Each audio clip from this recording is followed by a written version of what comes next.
There's a battle outside and it's raging. It'll sure shake your windows and rattle your walls. But the times they are changing. Yes, they're changing. Just a couple of days ago, my sister Valerie and I, we were driving back home from Belgium. We had been spending a week down in France and Belgium on our epic World War I battlefield tour, and we were coming home and we were stuck in traffic going around London on the M25, which is probably the worst road in Britain. Anyway, we were sitting in traffic and I said, "Hey Val, why don't we fire up that episode that I did with Judd last week?"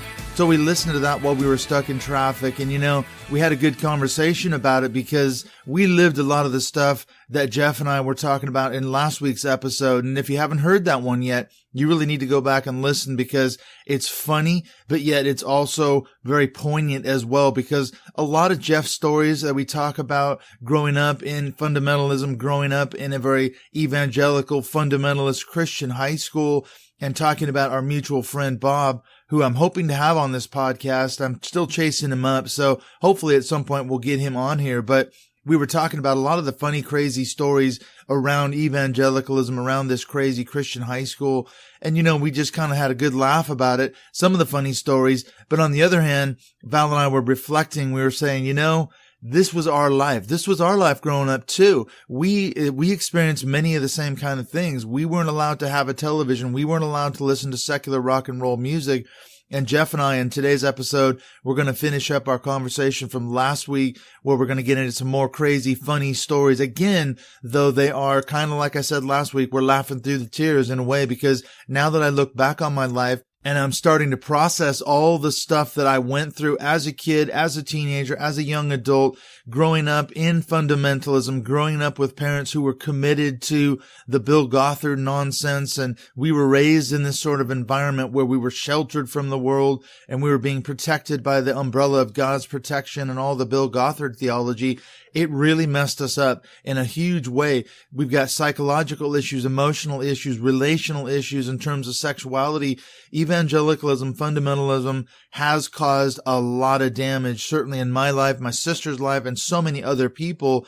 And this is what we want to talk about in today's episode. We've got some funny stories coming your way in just a few minutes, so stay tuned for the second half of the conversation with me and Jeff Judd that I recorded when I was recently in Seattle. Now, speaking of Seattle, if you're in the area, if you are an ex-evangelical, if you're a fan of this show or a fan of Stacey Ray, the author, then you want to come out to our live podcast recording on the 16th of September.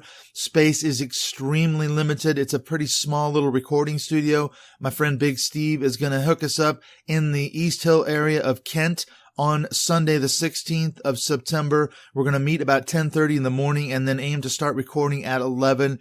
And then we're going to go to lunch afterwards at a nearby Mexican restaurant on East Hill in Kent. So if you can make it, please come out. Let me know. I've actually created a post on the Evangelical Facebook page. We created an event there, so there's more information. You can also send me a message on Twitter at Mindshift 2018. You can get a hold of me that way, or a variety of other ways as well, which are also in the show notes. So if you can't make it to that recording, if you're not in the Pacific Northwest area, and I know a lot of people are coming in for the Derek Webb gig the night before on the 15th, so we're kind of timing it to coincide with that. But if you're not in the area, if you live in another part of the country or another part of the world, there's still a way to participate in the recording. You can send me a question or a topic that you'd like us to discuss. What I'm going to be doing is I'm going to be interviewing Stacey Ray for a little bit. And then we're going to interact with your questions, your topics. We're going to interact with the audience. So it's going to be a great recording. Again, if you can't make that, please send us your questions. And just so you know, the best question that we get from our listeners will receive a prize. So definitely you want to participate in sending us your question or topic. It's going to be put out as a podcast episode later on, probably around sometime in October. So never fear if you miss this gig. We're going to be putting it out as a podcast, so you'll be able to listen to it. It might be 2, maybe even 3 parts long, depending on how long it goes. If we have a good interaction with the audience and with Stacy, who knows, it might be a couple of hours worth of recording. So it's going to be good. I'm looking forward to that on the 16th of September. Also, before I get to the conversation with Jeff, I just want to mention about some of the upcoming guests I've got on this show. I've got Chris Stroop in the next week. We're going to do 2 episodes with Chris, followed by David Hayward, the Naked Pastor. So we had some just fantastic conversations. I've already done the recordings for these shows, and let me tell you, they are amazing. They're great. We get into some just unbelievable conversations. And I will say, for both Chris Stroop and David Hayward, this is something I've been doing lately, and that is I've been recording my pre-interview conversation with the guests that I'm having. And I'm going to make that available for people who support the show on Patreon. You can listen to those bonus recordings with Chris Stroop, and then next month with David Hayward. I've also got Cindy Wang Brandt coming on the show, as well as Dr. Josie McSkimming from Australia.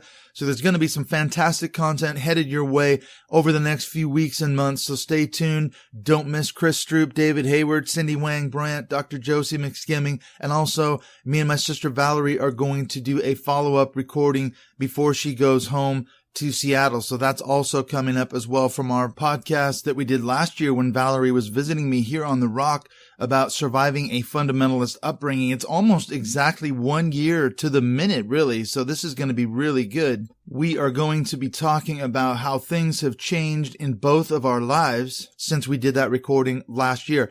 All right, so let's go on into it. Without further ado, let's get into part 2. Last time we finished up, Jeff was telling a story about how he and Bob broke into the school and changed the high school annual that was about to come out. And I said they never came after me because, of course, I was a good kid. But as it turns out, maybe I wasn't so good. We're going to find out some crazy, insane stories growing up evangelical. You just cannot make this shit up. Here it is with Jeff Judd, part 2.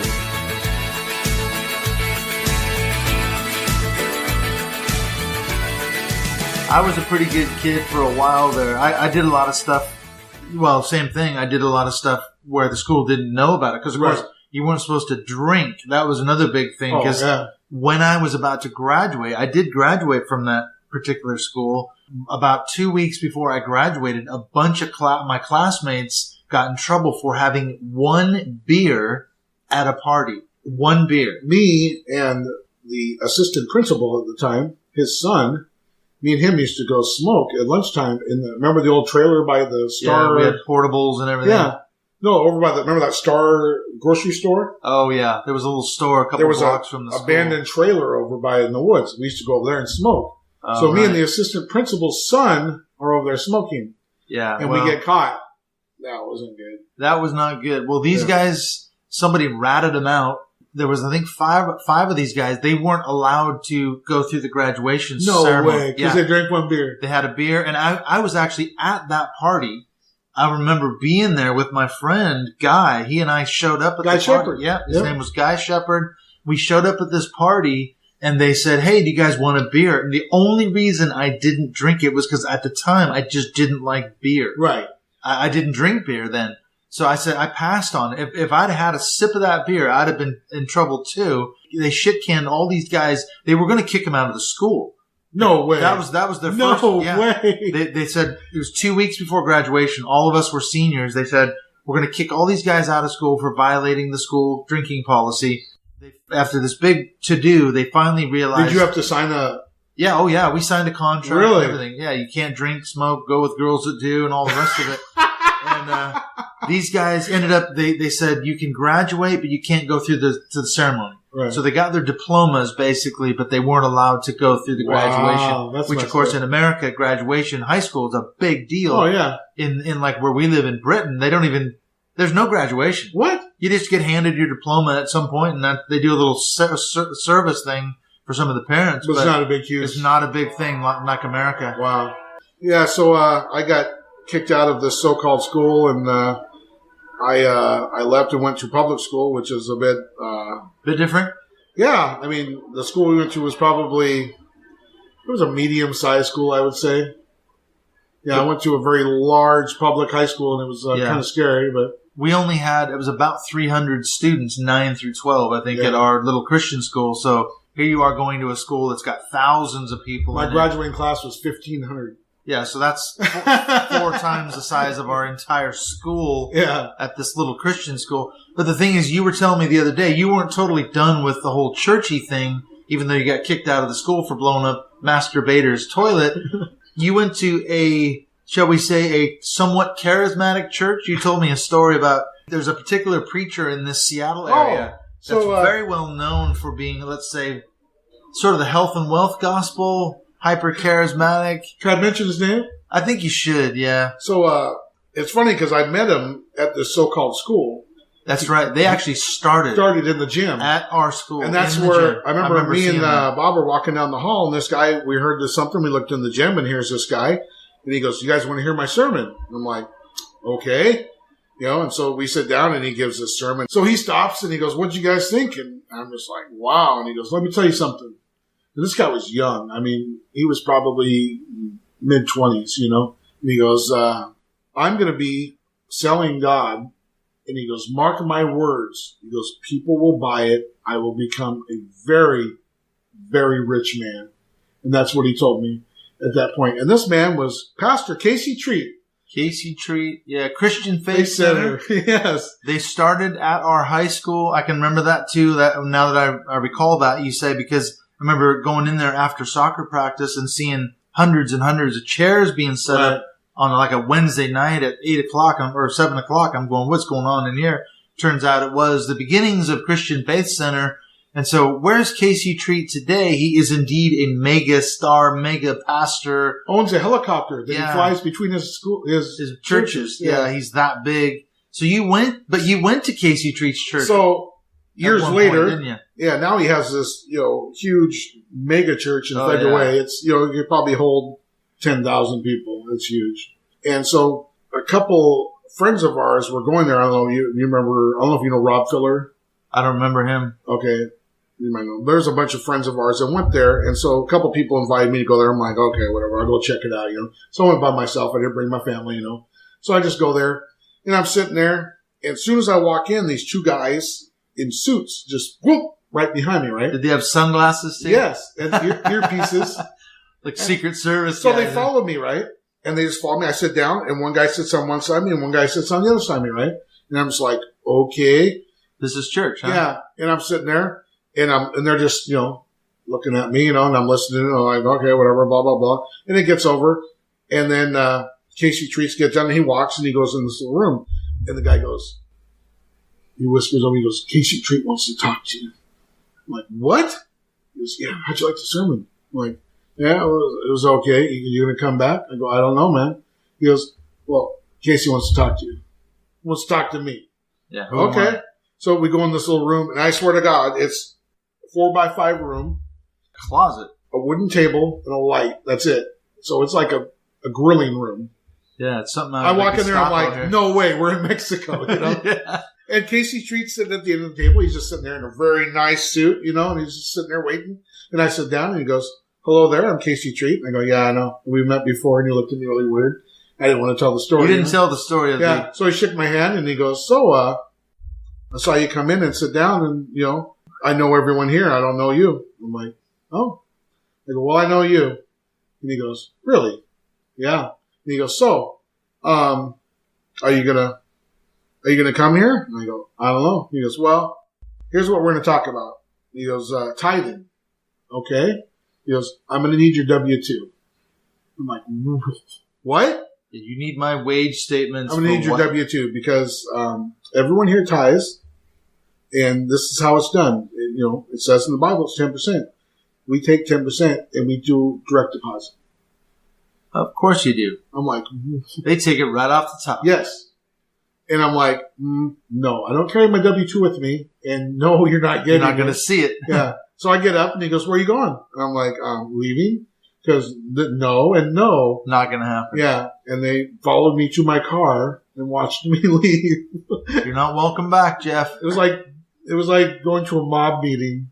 It's crazy. It was. It's more like a cult than anything else, isn't it? You look at it from the outside. It's so weird because, for me, these people, you couldn't even imagine the love that these people have. Oh, yeah. They worship the guy. Yes, they don't worship God. And they worship Casey Tree. That's a very common thing, isn't it? I mean, look at what happened to Jim Jones and other big figures like that.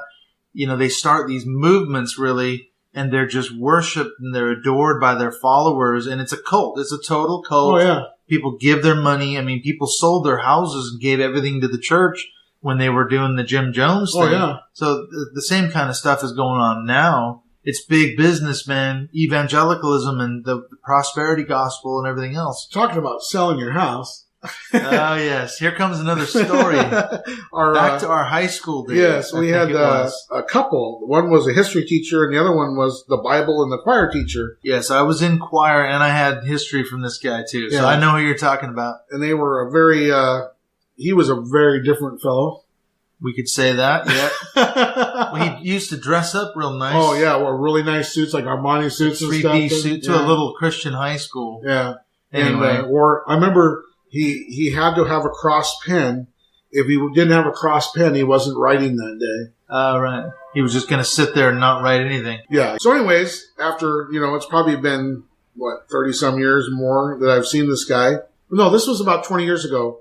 I run into him at Staples. Right. It's like an office supply store. Yeah, and he's trying to sell office supplies back to them, right? So stuff he's bought, he's returning or trying to return. Yeah, I hear this conversation and I'm like, man, I recognize that voice, I know this guy. So I look over there and I'm like, oh, man, it is him. It's him. And he turns around and he goes, hey, Jeff, how's it going? And he goes, are you ready?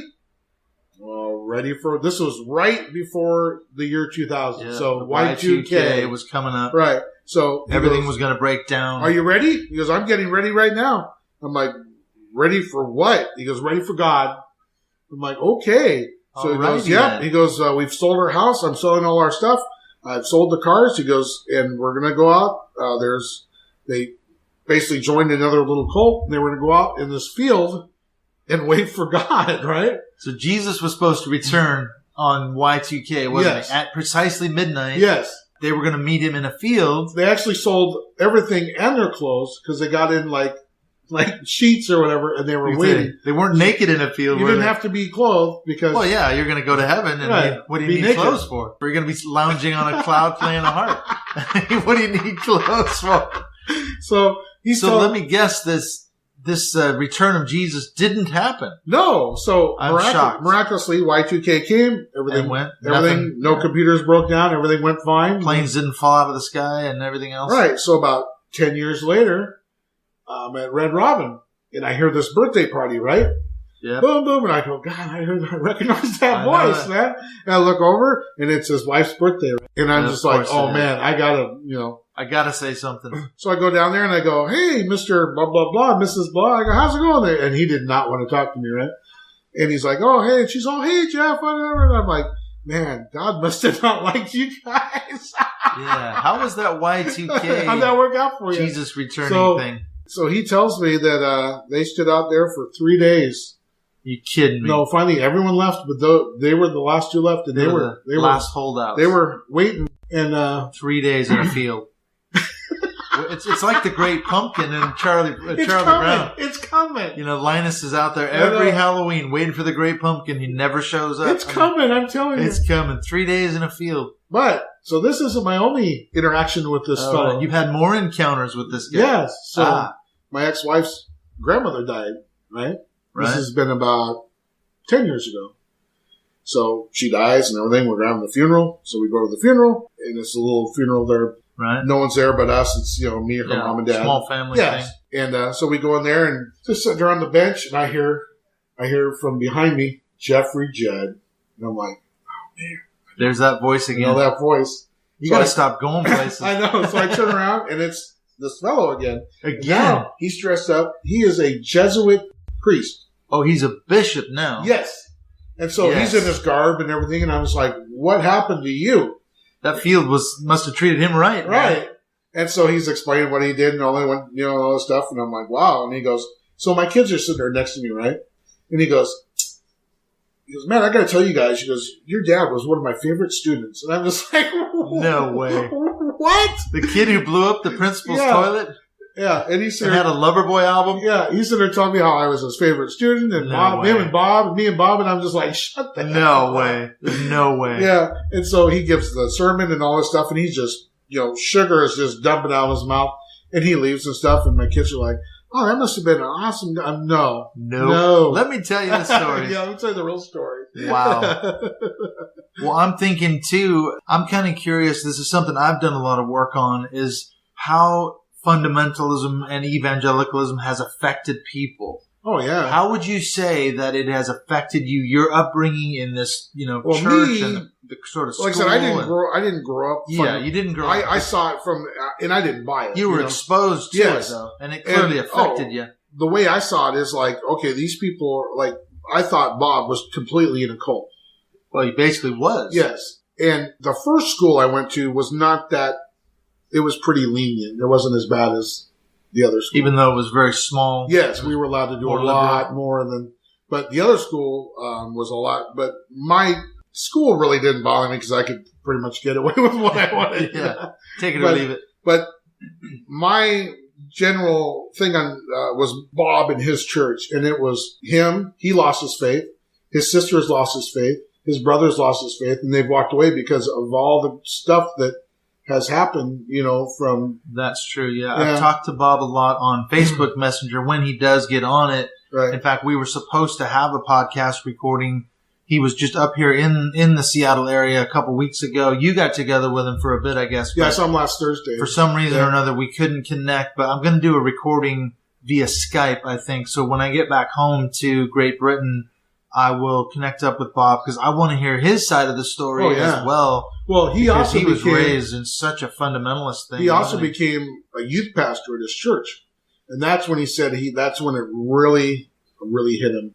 He's like, I'm supposed to be, he couldn't do it anymore, Well, I think you told me some stories about it. I mean, maybe we'll get into that when I talk to Bob, but he got in trouble at his church. The funny thing is I sort of lost track with Bob because he didn't finish at our Christian high school either, did he? No, he didn't graduate.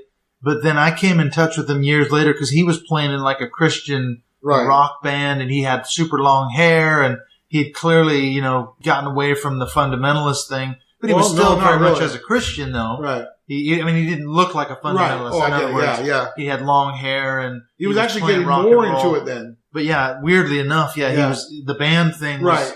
But I was playing in Christian metal bands, so for me, I saw it as playing rock and metal was a way to reach people with the message of Jesus just in the metal and rock culture. So I don't know if that was his vision too, but that was very much. But that's when he actually we didn't talk for a couple of years because I couldn't even deal with it. You just couldn't go there. Oh no! So I knew with Bob, it's just you just that's the way it was. So when we used to ride to school, it was like, so 1 week I would drive, 1 week he would drive, we pick each other up. So I knew when he'd come to my house to pick me up, first we'd have to pray before we left. Oh, of course you do. And then all the way to school, there was going to be a sermon of all the bad shit that I might have done the night before or something he might have heard about. And then, of course, if we were taking my car, I have cigarette butts in the ashtray. Oh, yeah. You're smoking. Yes, that was... That's a sermon right there. Every time. There was this guy. It's so funny because Maz, this Mexican name, his name was Maz. Maz was in my car. So all these years, Maz was miraculously smoking in my car. It wasn't me. That was Maz. It was him, yeah. Blaming it on the guy that doesn't exist. I just knew, okay, I'm getting ready for school. I'm like, okay, so I'm going to get in the car. We're going to have to pray. Here comes the sermon. Oh, every time I went to Bob's parents' house for dinner, his dad would make me pray. I'm guessing it was kind of like that scene from Meet the Parents. Yes, yes. Lord, 3 things we pray. I didn't know what to do. Fake your way through it. Oh, yeah. And then when his dad would pray, he'd be sitting there. 20-minute prayer. Oh, he'd be sitting there telling how he's famished, he's starving, his heart's about to stop because he's so hungry. Yeah. Then you get there, 20-minute prayer, and we're just cover all the bases. Oh, man, what the hell? I think that's the thing, isn't it? Is you see your friends. Okay, so it didn't affect you directly, but indirectly it did. Oh, yeah. Because you're seeing him, have to deal with fundamentalism and strict parents. Years later, he told me, I never heard his dad tell him I love him. He told me his dad has told him that once. One time. and he's 51 years old. Right. I think my dad may have told me one or two times, but it was really awkward to get it out. Right. Part of it is a generational thing, I think, Right. but yeah, that generation did And not express they their didn't feelings. interact at all. Yeah, they don't have a good relationship. No, me and my dad, the first night Bob came to my house, my dad ripped him off the couch and wrestled with him. Right. Yeah, his dad would never do that. And Bob was freaking out because he thought my dad was going to kick his ass. He goes, This guy's attacking me. What the hell did I do? Yeah, we're just playing around, man. Yeah, that's what we do, yeah. Yeah. So you had a more liberal, open kind of parenting situation. Right. I could tell my parents anything. Yeah, yeah. Unlike it's like, dude, I got friends. slipped acid. I don't know what to do. Yeah. they didn't freak out. And I hear this from so many people, what we call the ex-evangelical community, ex-evangelicals who've come out of that kind of stuff. I mean, you talk about sexuality, emotions, psychological damage, purity culture nonsense, his on and sister on and on and on. Yeah, and it's messed up. Their lives are so screwed up. Our lives are so screwed up as a result of the bullshit that we were handed. Because that's the thing. We didn't know any different, man. I was raised in it just like our friend Bob. Right. That was the normal. And you weren't allowed to see the outside world. Yeah, we were sheltered from the world. We didn't have a TV. The only TV we were allowed to watch was The Muppet Show. On Friday night. The evil Muppets. No, they were the only good show. Yeah. We could go walk up the streets of my grandmother's house, sit and watch at 7 o'clock. So we left at 6:55. Right. Because it took 5 minutes. We'd get there at 7. She would turn on The Muppet Show, 30 minutes, and then we had to be home by 7:35. Wow. And if we were any later than that, we'd get that same kind of spanking that Bob got. That was the only TV that we were allowed to watch, and it was a big deal to run up there on a Friday night and watch The Muppet Show. We had no secular rock and roll, no music, no TV. It was total shelter. Bob came to me one time and he goes, "Hey, you want to go to a concert?" What? You were asking me to go to a concert. Sweet. What is it? The Imperials. Oh, yes. Probably the most. I didn't know who they were. I didn't White know. bread, Christian. Oh, it was so bad. And he was so I remember excited. the Imperials. So we go there, and I'm just, I'm like, okay, well, even if it's a Christian rock band, it'll be, At least it's rock and roll. Yeah. Oh, no. How bad can it be? Oh, no. It was bad. It was bad. Hours of bad. Hours of. Yeah, I know. My mom used to drag me to those gigs, man. Well, I grew up listening to Christian country gospel. What? Yeah. There's that? That's a thing, man. And it's always been a thing. Really? Yeah, my dad, the only music. I thought regular country was gospel. No, country's evil. Oh, okay. Come on, Jeff. You should know this by now. I know that. Country's evil. Yeah. Country gospel's okay because they're singing about Jesus and everything. Yeah. So we used to go every year. There was this one Christian country gospel outfit that would come and they would do a concert in North Seattle at a church. And my dad would drag us all, and he would take his little cassette recorder and record the show. And he'd have a little microphone that he would hold up, and he would hit play and record at the same time. And he'd have his little portable cassette player that ran on batteries, and he would record this Christian country gospel band. And that was what we were allowed to listen to, stuff like that, or classical music. That was okay too. But yeah, we couldn't listen to rock and roll, and I can tell you many crazy stories. But I mean, we got in so much trouble for if my mom came home and found that we hadn't switched the radio station back to the Christian radio station, we'd get spanked because we'd been listening to rock and roll while she was out at the store. And so we'd run to the radio to turn it back to the Christian station when we saw her car coming down the driveway. And if we didn't get there fast enough, we got caught and we got spanked. Remember, that's how crazy it was. I spent the night at Bob's one night. I usually spent the weekend there, so I remember I went out that Friday after school and I got AC/DC, If You Want Blood, right? Remember, Rick's got the guitar going through him and blood and all that stuff. Yeah. And again, that's clearly evil. Just look at the album cover. I was really excited about it, so I didn't go back home so I went to Bob's house with this album, I'm like, dude, we got to listen to this, and he didn't have a record player. So we went down to the living room, stereo, and listened to AC/DC. You defiled the record player with AC/DC. We put the devil in the stereo. You did. He's living in the speakers, Jeff. Come on, man. Oh, his dad came running out, and it's just, you couldn't imagine the look on his face. The horror, the shock. what is this? And he's looking at Bob, and Bob's like, I don't know what it is. It's Jeff's album, man. Jeff's the devil.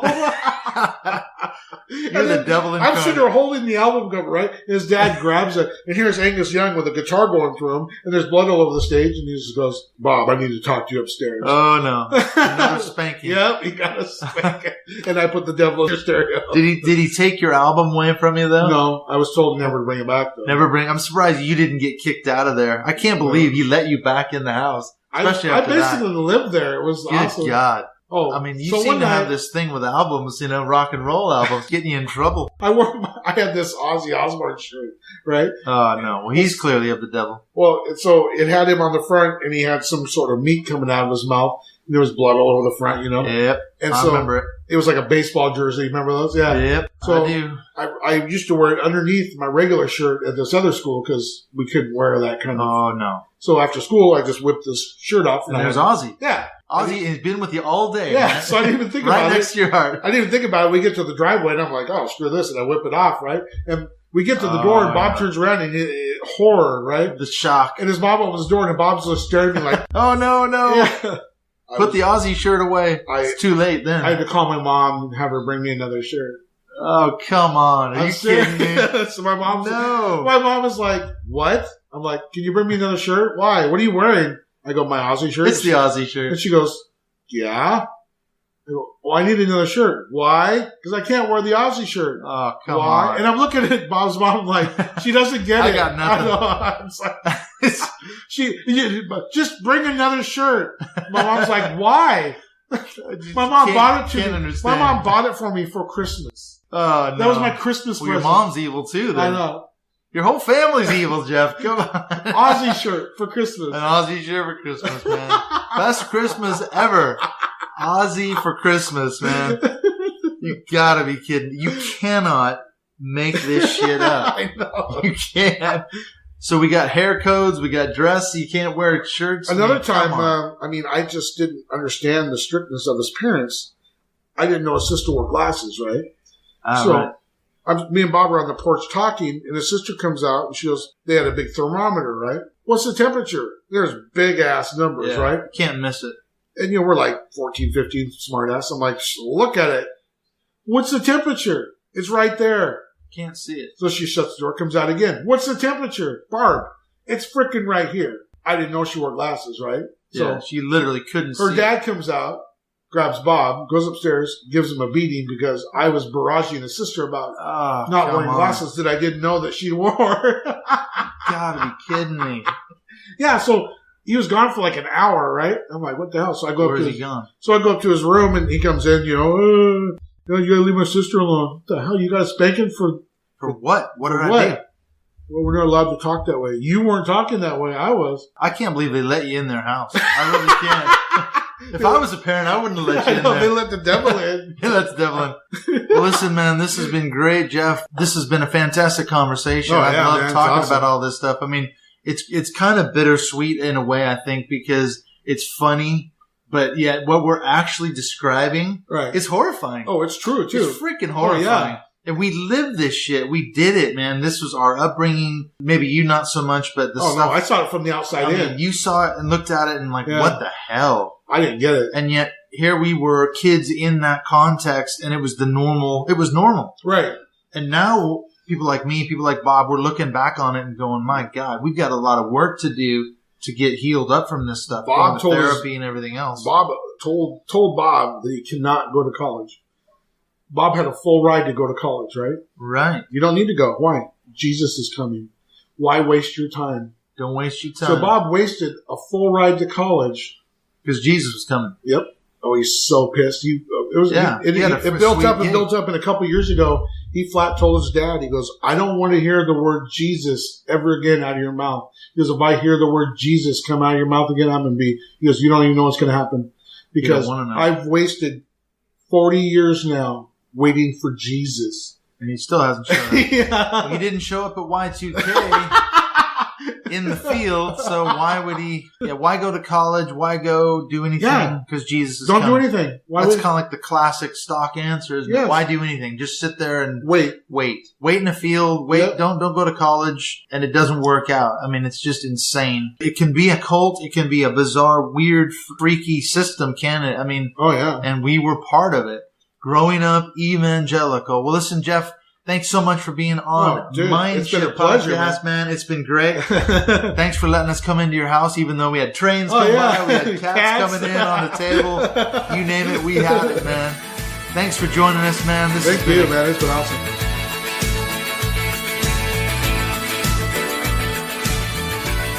Well, I hope you had a good laugh or two with me and Jeff. As I said last week, it was a really rough and ready recording. We had trains going by. Jeff's house is about 50 feet from the train track. We had cats jumping on the table. We had kids going in and out of the kitchen, getting drinks and ice cubes and all the rest of it. But you know what? It didn't matter. Okay, there's a couple of bumps along the way on this recording, but you know, it's hilarious stuff, isn't it? As again, I said before, it's funny, but we're laughing through the tears. Especially what really strikes me is how he talks about Bob. Now he's 51 years old. He's basically the same age as both of us, and he's completely turned his back on evangelicalism, Christianity, like so many of us have. And a lot of it has to do, in fact, all of it really has to do with his upbringing and the way we were raised in such a controlling, as we said in the episode and a little bit last week, almost a cult-like environment, or it really was a very cultish, cult-like environment, wasn't it? The control, the abuse, really, the beatings, the spankings, and what was it all about? What was it for? So that our parents could raise, quote unquote, godly children. But now, so many of us have walked away from it, and we've had to have therapy and counseling and a lot of help over the years, over the decades, to recover from the damage that we suffered psychologically, emotionally, relationally, in terms of sexuality, the way we interact with other people. Everything was defined in terms of proselytization. This is something Valerie and I were talking about, how our dealing with other people has changed since we walked away from the church. And that is, we don't view every relationship with every prospective friend as someone that we have to proselytize, and we have to evangelize, and we have to build a relationship with them for the sake of preaching the gospel. And that's completely transformed the way we live our lives. It's just a huge thing.